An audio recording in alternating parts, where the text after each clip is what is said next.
tuan-tuan.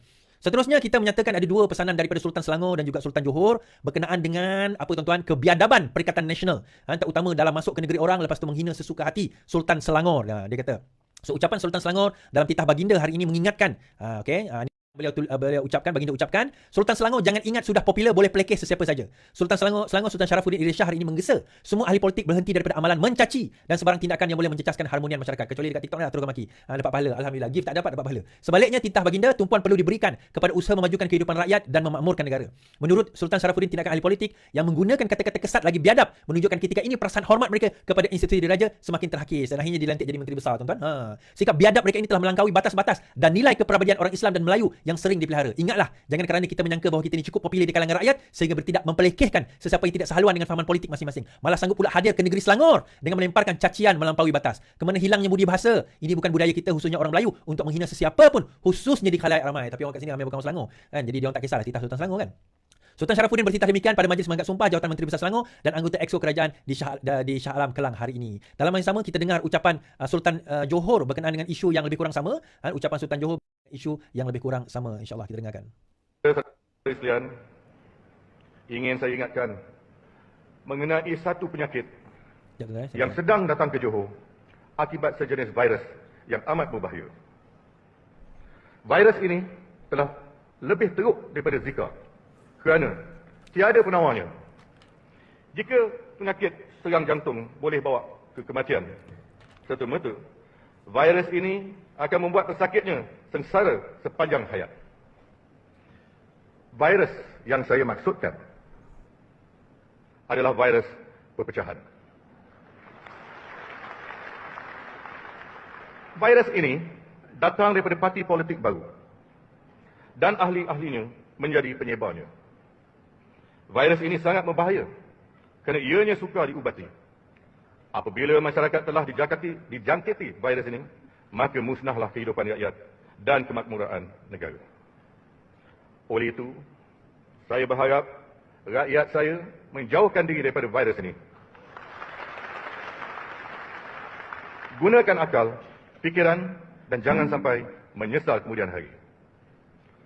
Pembawa virus ini akan mengentam kerajaan setiap hari dan menghasut rakyat supaya membenci pemimpin, tetapi kebaikan yang dibuat kerajaan semuanya mereka buat tak nampak. Apabila agenda atau hasrat mereka tidak tercapai, mereka akan biarkan masyarakat hidup dalam keadaan yang menderita. Saya bercakap sebagai orang tua atau seorang bapa yang cintakan perpaduan dan mahu rakyat saya hidup dengan aman dan damai. Saya tidak mahu melihat rakyat saya berpecah. Saya benci pada individu tertentu. Mereka mempunyai agenda tersendiri, menghasut rakyat untuk bergaduh sesama sendiri. Apabila perpecahan berlaku, kehidupan rakyat akan menjadi susah. Dan pada waktu itu, janganlah toleh kepada saya.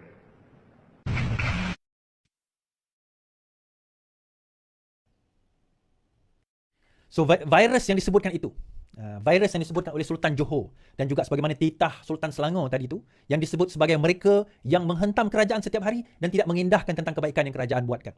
Dan mereka ni tuan-tuan berusaha setiap hari untuk memastikan ketidakstabilan negara kita. Mereka akan cuba merosakkan negara kita. Mereka akan cuba tebuk atap. Sebab itu kalau kita tengok Syahir punya orang kata model politik, model ekonomi tempoh hari, dia menyebut bumbungnya adalah kestabilan nasional. Kestabilan nasional. Kenapa dia kata bumbung itu kestabilan nasional? Sebab dia tahu nak tebuk, kena tebuk ikut daripada atap.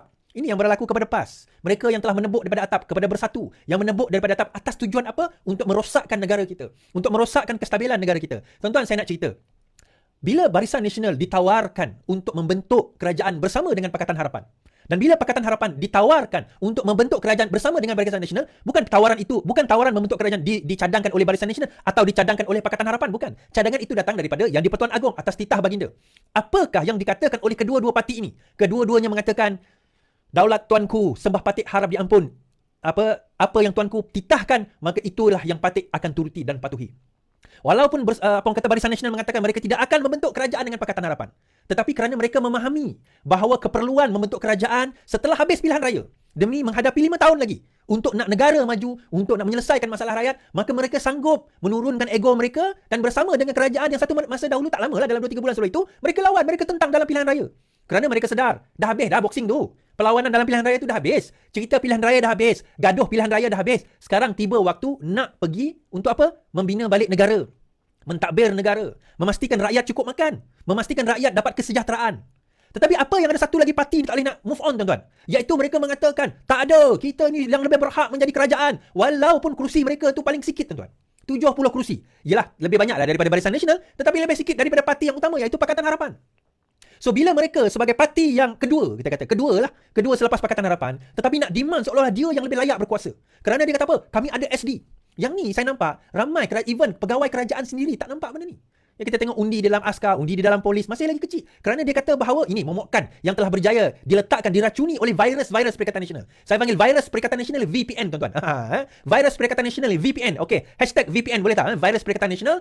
Mereka lah yang telah berjaya meracuni pemikiran. 33 bulan mereka memerintah. Dia kata negara kita akan hancur kalau memerintah Anwar Ibrahim pakai skirt pendek. Nanti kafe lah kita, liberal lah kita, sekular lah kita. Dia tanam dengan orang kata pemikiran bahawa negara kita ini akan hancur, tuan-tuan. Jadi bila kerajaan ini ditakbir oleh Datuk Seri Anwar Ibrahim, Datuk Seri Anwar Ibrahim nak melangkah ke hadapan, nak membawa orang kata apa, negara yang lebih baik, nak membawa ekonomi yang lebih baik, tersekat kerana apa? Virus VPN ini masih ada di dalam pegawai-pegawai kerajaan. Bukan semualah pegawai-pegawai kerajaan yang merasakan virus itu masih melekat dalam diri mereka. Dia kata inilah virus yang apa orang kata kerajaan yang cuba menghancurkan kita. Padahal kerajaan ini yang cuba menyelamatkan negara kita.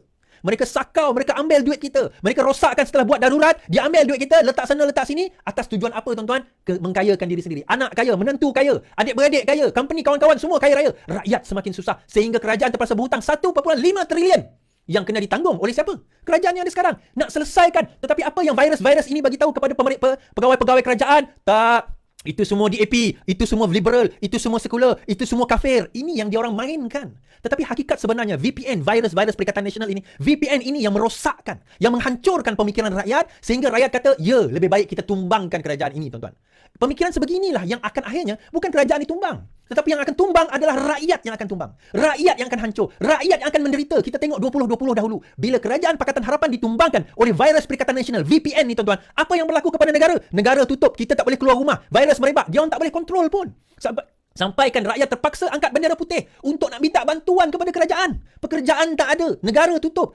Virusnya dekat apa orang kata Petaling Jaya, virusnya dekat masjid di Petaling Jaya. Tapi kenapa tutup sampai Sabah dan Sarawak? Tujuannya tidak lain tidak bukan nak sakau duit pada waktu itu. Bila kerajaan pada waktu itu nak buat darurat, saya mempersoalkan, kenapa buat darurat sampai perlu menutup parlimen? Saya mempersoalkan kenapa buat darurat sampai perlu menutup parlimen? Apakah keperluan membuat darurat sampai perlu nak tutup parlimen? Bila Anwar Ibrahim pada bulan Mac 2021 menggesa supaya parlimen itu dibuka, supaya kita boleh berbicara, membincangkan soal apa? Soal tentang peruntukan, soal tentang bajet, soal tentang duit yang digunakan untuk vaksin umpamanya. Kerajaan kata apa? Oh, tak boleh buka kerana nanti takut ahli parlimen ini dijangkiti oleh siapa, tuan-tuan? Oleh virus. Rupanya virus yang menjangkiti apa orang kata negara ini rupanya virus Perikatan Nasional. Bukannya virus COVID, tuan-tuan. Akhirnya bila negara tak buka, didesak oleh Yang di-Pertuan Agong, tak nak buka juga. Didesak Yang di-Pertuan Agong, tak nak buka juga. Pada bulan Mei, saya terpaksa mengambil tindakan yang drastik untuk memastikan bahawa kita kena gegarkan ke negara ini. Dan bila bergegarnya negara ini, bulan Jun, ni saya nak cerita, bulan Jun akhirnya Majlis Raja-Raja bersidang. Hujung Mei saya buat video itu. Awal tengah Jun Majlis Raja-Raja bersidang. Bulan Julai, Parlimen buka dan darurat ditarik balik. Pejuang atau petualang, tuan-tuan nilailah sendiri. Tetapi akhirnya, pada Julai 2021, negara buka. Parlimen buka. Kita boleh bicarakan tentang apa yang berlaku di dalam negara. Sama tak dengan orang yang menghina Susur Galo, sultan-sultan di dalam negara kita, tuan-tuan? Sama ke perbuatan itu dengan orang yang mempertikaikan salah silah sultan-sultan di dalam negara kita? Sama ke? Sama ke perbuatan itu dengan menghina Yang di-Pertuan Agong, mengatakan hanya Anwar Ibrahim yang mendengar titah Yang di-Pertuan Agong tentang kerajaan perpaduan, sedangkan orang lain tak dengar? Sama ke, tuan-tuan? Adakah itu perkara yang sama? Samakah dengan orang yang menghina sultan kita dengan mengatakan bahawa Susur Galo dan salah silah mereka tak original, cokia? Sama ke, tuan-tuan? Tepuk dada tanya iman lah. Sebab tu VPN, virus Perikatan Nasional inilah yang merosakkan pemikiran siapa, tuan-tuan? Pemikiran siapa? Dia virus ni, dia tanam dalam pemikiran-pemikiran pengundi dia. Dia bukan tanam, tuan-tuan. Tuan-tuan tengok komen cukup. Komen dia orang ni menghina saya. Adakah komen dia orang mencadangkan, memberi cara, memberi panduan bagaimana menjadikan negara ini lebih baik? Sekiranya Perikatan Nasional memegang negara ini, tuan-tuan, apa yang dia boleh lakukan dengan 1.5 trilion hutang? Apa yang boleh mereka lakukan dengan kos sara hidup? Sedangkan mereka memerintah pada tahun itu, pada zaman mereka memerintah, harga barang naik, harga ayam naik, harga telur naik, harga rumah naik, inflasi naik. Malah pada zaman mereka memerintah itulah 4 kali OPR naik, tuan-tuan. 4 kali, bukan sekali, bukan 2 kali, bukan 3 kali. 4 kali OPR itu naik. And yet mereka duk bising. Bising tentang OPR yang naik sekali. Sedangkan zaman mereka naik 4 kali. Tapi of course hakikatnya, tak ada apa berlaku zaman kami. Zaman kami baik-baik saja. Kami yang telah menyelamatkan negara ini, tuan-tuan. Kalau mereka terus mentadbir negara ini, katalah na'udzubillah min zalik, mereka mentadbir negara ini baru-baru ini, negara kita akan menuju lebih teruk kehancuran. Dengan 33 bulan itu saja, jutaan, mungkin bilion ringgit telah disakau oleh tuan-tuan. Telah disakau oleh mereka, tuan-tuan. Dalam keadaan itu, mereka boleh mengambil kesempatan terhadap kita. Tuan-tuan tahu tak? Sehingga kan Pharma Niaga ni terpaksa buang vaksin. Ratusan juta, jutaan vials vaksin terpaksa dibuang kerana vaksin tu dah expired. Beli, tapi tak boleh nak digunakan. Dia ada expiry date dia. Siapa yang untung? Siapa yang mendapat laba? Siapa yang menjadi kaya?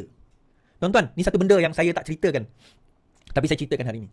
Tahukah tuan-tuan, WHO ada buat satu, saya nak panggil bukan undang-undang, tapi satu resolusi. Dan dia meminta negara-negara kita menandatangani resolusi. Apa resolusi itu? Resolusi itu antara lain adalah memberi hak kepada WHO untuk menentukan negara itu boleh darurat atau tidak sewaktu COVID. Emergency, memanggil emergency. Dan sekiranya kita sign, kita setuju.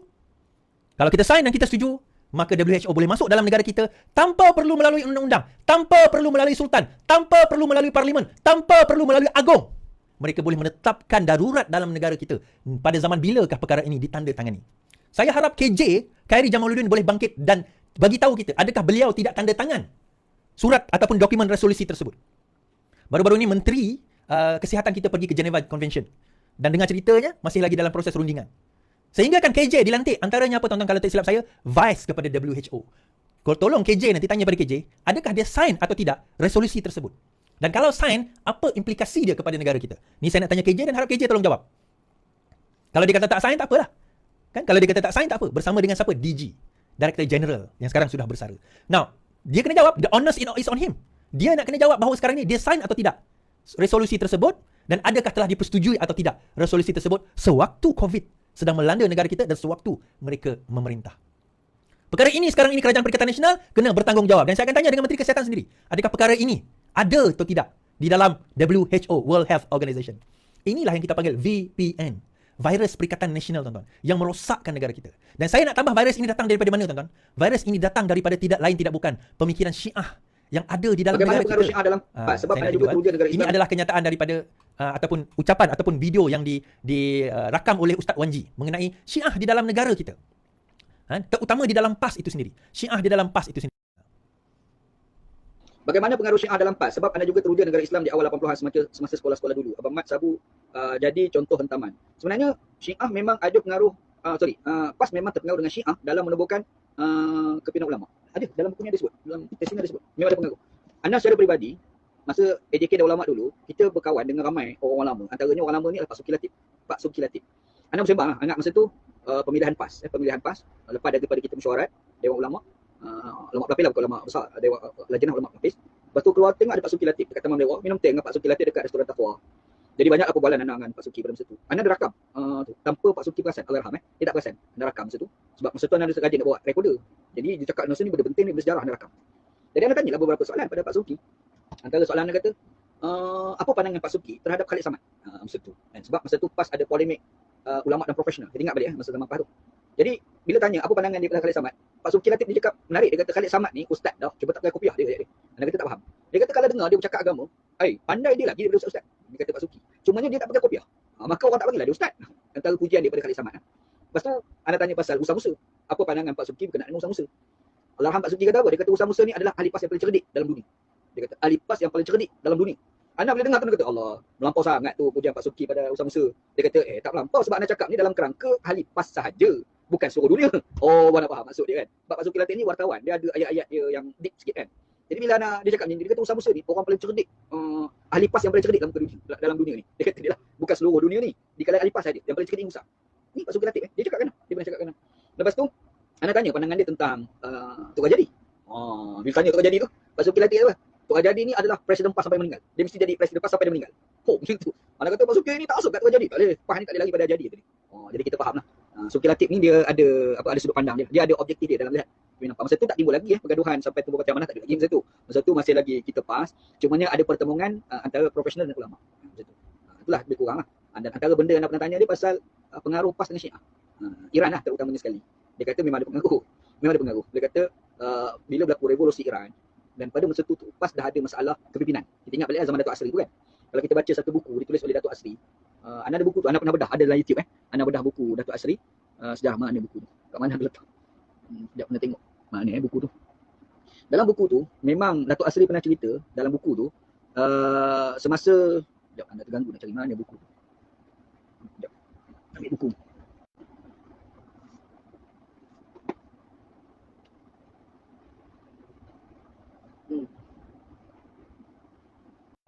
Semasa dia dijatuhkan.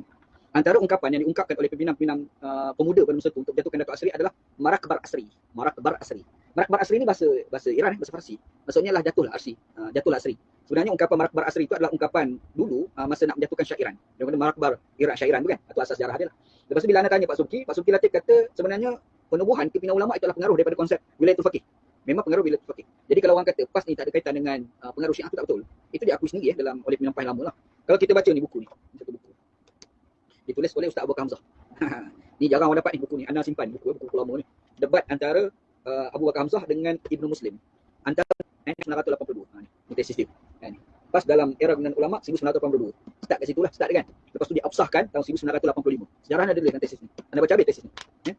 Jadi di situ kita nampak sejarah PAS dengan Syiah ni tidak boleh nafikan. Makanya masa tahun 1983 debat besar antara Abu Bakar Hamzah dengan Ibnu Muslim. Dan debat itu dibukukan oleh Ustaz Abu Bakar Hamzah. Ini buku lah. Kan? Jadi dalam buku ni, antara Ustaz Abu Bakar Hamzah, menarik lah sebab masa tu kita anak tak ada lagi masa tu. Tahun 82 ni anak baru dilahirkan. Jadi dia ada sebut, dia kata bahaya kena ulama' ni, kalau kita kata boleh, kalau PAS laksanakan juga, nanti orang akan kata, orang akan anggap ni Aziz itu adalah Khomeini. Kata dia lah. Buku ni, disebut dalam buku ni. Kalau kita kata, okey, kena ulama' ni kita laksanakan, nanti orang akan taksub kepada ni Aziz, sehingga seperti mana orang Iran taksub kepada Khomeini. Disebut dalam buku ni. Tahun 83 Oh ni, Abu Bakar Hamzah hebat orang ni. Rupa-rupanya berlaku sungguh, cumanya bukan kepada Tun Aziz, tapi berlaku kepada Tuan Jadi. Berlaku macam tu. Jadi tiba-tiba kita tak ada pengaruh. Macam mana kau tak pengaruh? Ustaz Abu Bakar Hamzah kata dah ada pengaruh. Kena ulama' tu dengan Khomeini, dengan wilayatul faqih Iran lah gitu. Jadi kalau kata tak ada, tak betul. Memang ada pengaruh.